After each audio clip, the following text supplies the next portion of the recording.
Hey everyone, a viewer asked me to weigh in on the Oakland Raiders signing of now former Cincinnati Bengals free safety Reggie Nelson. Man, outstanding signing. Outstanding. Why? Well, they get a guy at the top of his game. I mean, think about it. Reggie Nelson played in his first Pro Bowl last year. Well, technically, yeah, really technically this year. But he was named to the Pro Bowl last year. 32 years old, a little older than you'd like, but he is at the top of his game. 82 passes defensed, over 138 snaps in his career. Rangy, extremely knowledgeable, big hitter. Outstanding.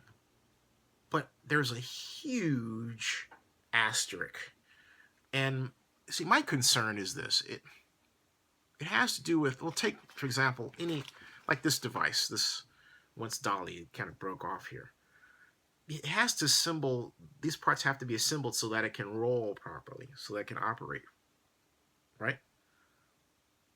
The big question is, can Ken Norton Jr. take this great group of outstanding players and cause them to behave as one powerful defensive unit? That's the big question. It would seem to me that Bruce Irvin, since he was at Seattle with Ken Norton Jr., is in a great place to be the person that helps Norton tie together all the other players by communicating to them what Norton is trying to accomplish.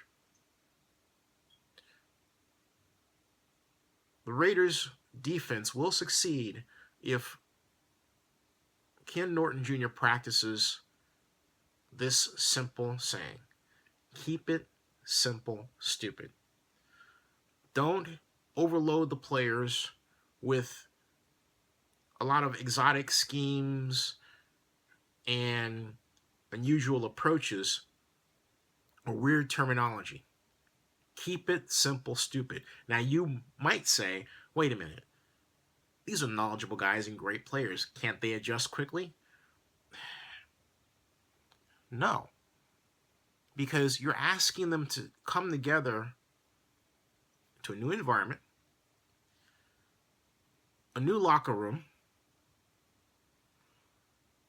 and on top of that, a new terminology for the most part, for the most part, and then play together at a high level. Oh, and then of course get used to the coaches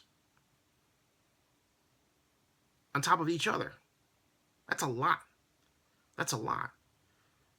So then you come and you pile on this complicated defensive approach. And guess what? You don't get the results you look for. So that's why I say keep it simple, stupid.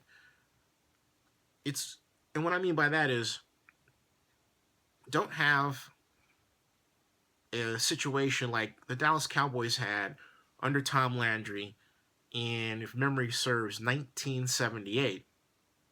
Excuse me, 1979. 78, they went to the Super Bowl. In 79, they had a defense such that Thomas Hollywood Henderson, the great outside linebacker, had an assignment that caused him to actually drop back into a zone area at the time that the team was actually running. So when you look at the film from the end zone, Henderson is running away from the play. That means he was confused regarding what he was told to do. That's one example. Another one was when the Cowboys played the Giants, I believe that same year, and the Giants put halfback in motion across. They had two wide receivers here, one here, put the wide receiver in motion across here, and I believe it ran a fly pattern. No, an out pattern this way. And I remember in the Dallas Cowboys Weekly, it was Mike Hegman, one of the linebackers, said that they were never told what to do with the Y coming across. Okay. That was a big problem. And the Cowboys' problem is normally Y is the tight end. So this person, that back was actually lined up as a tight end, and they didn't know what to do with him because their coverage was so complicated. It wasn't, okay, you just get him, right?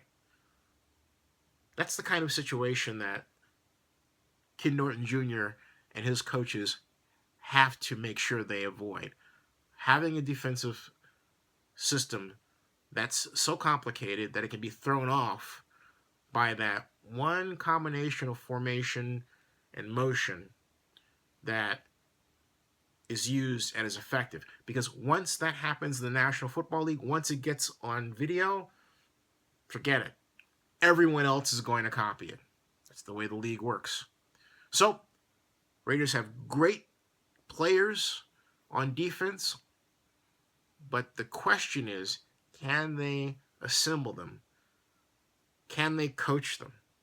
Can they put them in situations where they get the best out of them this year, not next year? We shall see.